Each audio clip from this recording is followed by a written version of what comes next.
Hello and welcome back to another Python 3.7 tutorial. My name's Tom with MasterCode Online. As always, don't forget to like, share, and subscribe to our channel. In today's tutorial, we're going to go ahead and look at the integer type in Python.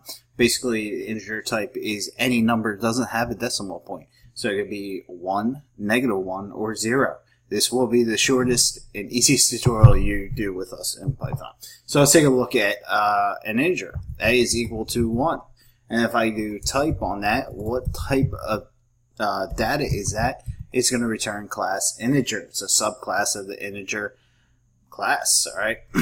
Also, we could check. We could also do something like type on 1 and still an integer, or we could do b is equal to -1 and do type on that, and that's an integer. And we could also do c is equal to 0 and type on that is C, and that's an integer. So in Python 3, an integer can be as big as it needs to be. There's no limitation on it.